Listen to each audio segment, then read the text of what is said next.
네, 고성국 칼럼입니다. 함께 싸운 동지를 극으로 매도하지 말라.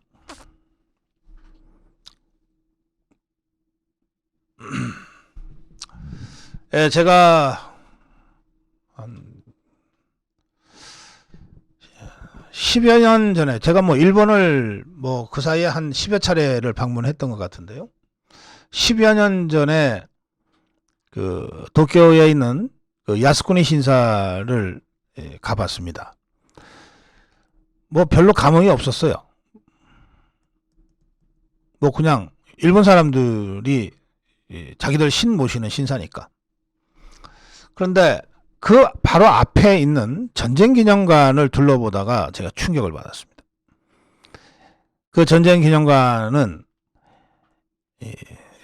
2차 세계대전 태평양 전쟁을 일으킨 일본이 마지막에 전세가 불리해지자 18살, 19살, 20살, 21살, 22살의 그 꽃같은 젊은 일본 청년들을 가미가제 특공대라고 하는 것으로 몰아서 정말 개죽음을 다 시켰는데, 그때 가미가제 특공대로 이제 내일이면 비행기 타고 가서 미군 항공모함에 비행기 채 떨어져서 죽을 그 18살, 19살, 20살, 21살짜리 이 가미가제 특공대원들이 마지막 유서처럼 집에다가 써놓은 편지 같은 것들이 쫙 전시되어 있었습니다.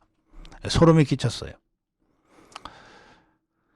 그런데 또 한편 다른 그 전시장에 피로 얼룩지고 막 여기저기가 찢어져 있는 그 하얀색 군복이 이렇게 크게 전시가 되어 있었습니다. 그 전시의 설명을 듣고 제가 충격을 받았어요. 그게 시라카와 대장이 폭탄 맞아 폭사했을 때 입었던 군복이라는 겁니다. 시라카와 대장은 중국 점령군 사령관이었습니다. 그 시라카와 대장을 폭탄을 던져서 한 방에 즉사시킨 사람이 바로 윤봉길 의사입니다. 그런데 그 시라카와 대장의 이 피 묻은 군복, 찢어지고 피 묻은 군복을 전시하면서 거기에 설명을 뭐라고 붙여놨냐면, 중국 점령군 사령관 시라카와 대장이 1930 몇 년 중국의 상해 홍구 공원에서 뭘 하다가 조선인 테러리스트 윤봉길에 의해 폭사 전사했다, 이렇게 써 있었어요. 제가 분명하게 기억합니다. 조선인 테러리스트 윤봉길에 의해. 제가 그 장면을 보고 제가 일어를 잘 못하는데요. 어쨌든 현장에서 그 전쟁기념관 관계자한테 항의했습니다. 통했겠습니까? 어쨌든 항의했어요. 그리고 그 후에 이런저런 방송을 통해서 제가 문제 제기를 지속적으로 했어요. 제 문제 제기 때문은 아니었겠지만 한 10년 후에 다시 찾아갔을 때 그 조선인 테러리스트 윤봉길에 의해 하는 그 부분이 조선인 독립운동가 윤봉길에 의해로 바꿔져 있는 것을 제가 봤습니다. 그리고 그 후에 또 한 번 제가 찾아갔는데, 그때는 아예 이 시라카와의 찢어지고 피 묻은 그 군복이 전시대에서 철거됐던 것 같아요. 제가 그걸 못 찾았습니다. 못 봤어요. 분명히 그게 전시되어 있던 장소까지 갔는데 거기에 다른 것이 전시되어 있었습니다.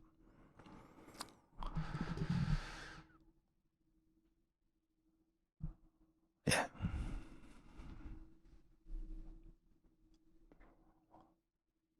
제가 이 말씀 드리는 것은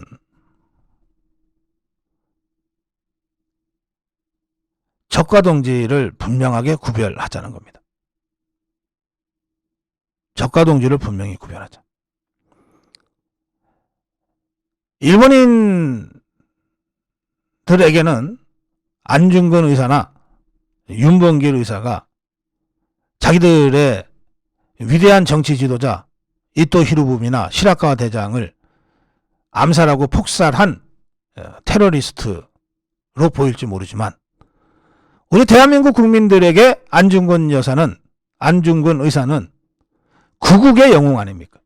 윤봉길 의사야말로 전 세계를 격동시킨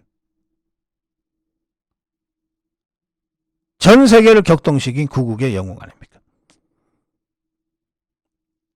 똑같은 사안, 똑같은 사람을 두고 어떻게 볼 건가? 그것이 지금 자신이 어떤 위치에 있는가를 보여줍니다. 우리가 지난 5년여간 문재인 좌파, 종북 좌파 세력들과 목숨 걸고 싸워왔습니다. 그 문재인 종북 좌파 세력과 목숨 걸고 싸워온 우리 자유우파의 전사들은 다 대한민국을 살린 구국의 영웅들이라고 저는 감히 생각합니다. 당연히 저 문재인, 이재명, 종북 좌파들은 광화문에 나가서 국민혁명을 일으키고 태극기를 들고 그들의 폭정에 맞서 싸웠던 우리 자유우파 전사들을 극우 또라이들이라고 매도할 겁니다. 일본이 안중근 의사, 윤봉길 의사를 테러리스트라고 매도하고 폄하하듯이 문재인, 이재명, 종북 주사파들은 광화문 세력, 아스팔트 전사들을, 우리 자유우파 전사들을 극우 또라이들이라고 매도할 거예요. 가짜뉴스나 퍼뜨리는 암 같은 존재들이라고 매도할 겁니다. 이거는 이념 전쟁이고 동시에 이름 전쟁입니다. 어떻게 규정하느냐, 어떤 프레임으로 맞서 싸우느냐의 문제예요.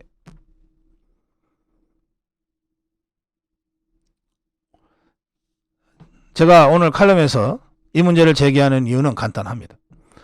좌파들이 자유우파 유튜브를 뭐 구군이 뭐니라고 공격하는 것이 듣기 싫어서가 아니에요.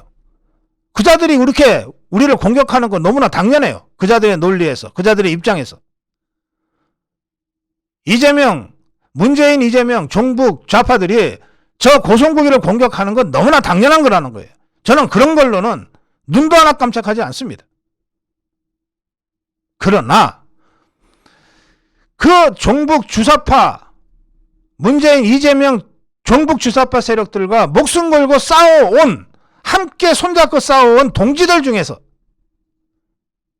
이제 우리가 이겼다고, 우리가 이제 정권 잡았다고 자유우파 유튜브들을 극우 또라이라고 이렇게 내부 총질을 하는 데 대해서는 제가 참을 수가 없다는 거예요.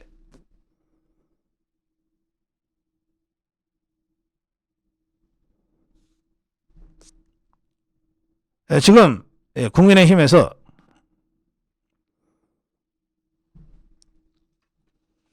자유우파 유튜브들이 전당대회 최고위원으로 출마하는 것을 원천 저지하고 배제하기 위해서 당원을 고치겠다고 하는 합의가 있었다고 보도가 됐습니다. 지금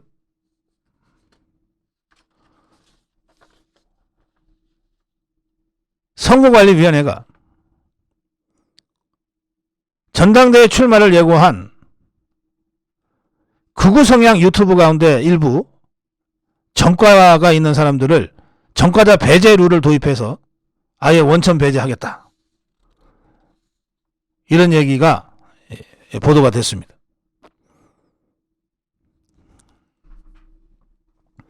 전과가 있는 극우 성향 유튜브들이 전당대회에서 부정선거론 등 중도층 공감을 받지 못할 주장을 일방적으로 하게 될 경우 발생할 역컨벤션 효과를 막아야 한다는 겁니다. 그러면서 민주화 운동 과정에서 생긴 전과 등은 컷오프 대상에서 제외할 방침이라고 했습니다. 자,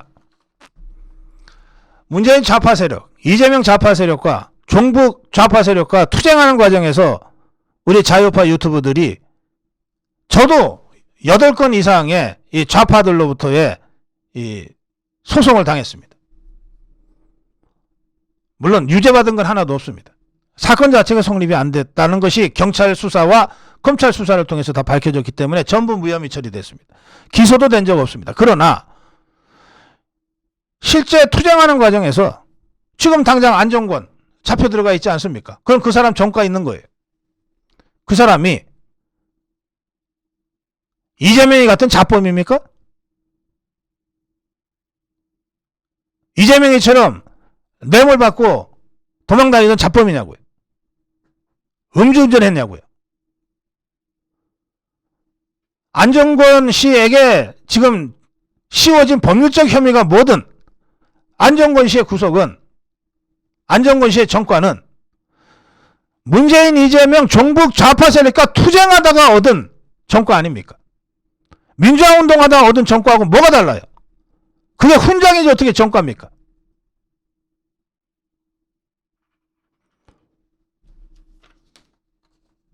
그런데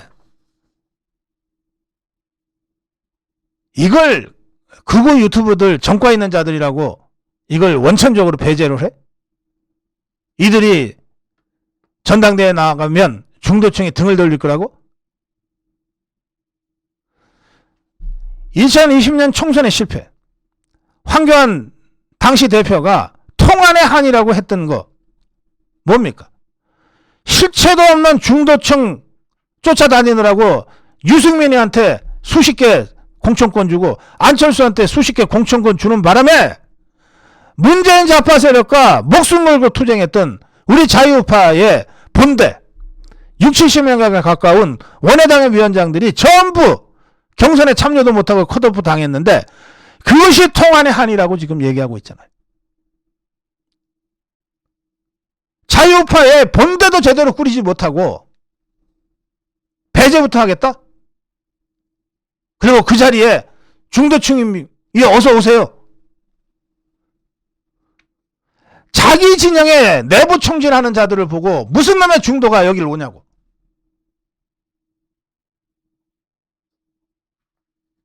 선거 관리하라 그랬더니 이런 식으로 마이너스 정치를 하겠다고.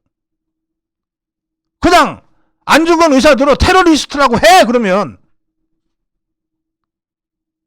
문재인, 이재명, 종북 좌파 세력과 투쟁하다가 정과를 얻었는데 그걸 정과자 배제라고 해서 원천 배제를 해? 그냥 윤봉길 의사들로 테러리스트라고 하라고.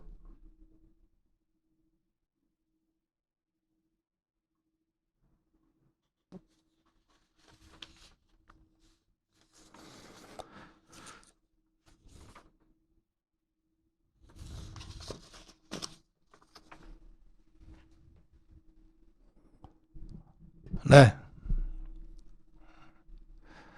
아직 후보 등록이 시점이 한 2주 정도 남아 있습니다. 최종적으로 어떤 사람들이 후보 등록을 할지, 나경원이 과연 후보 등록을 할지, 자유파 유튜브들 중에서 어떤 분들이 후보 등록을 할지 조금은 기다려 봐야 되겠습니다. 그러나 이런 식으로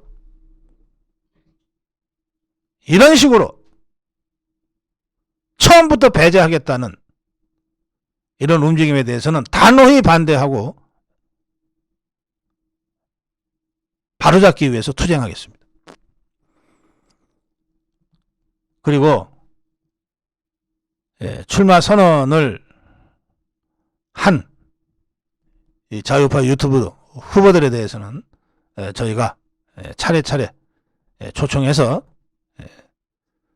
그분들의 목소리를 여러분께 직접 전해드리는 시간을 갖도록 하겠습니다. 고맙습니다. 고성국 칼럼이었습니다.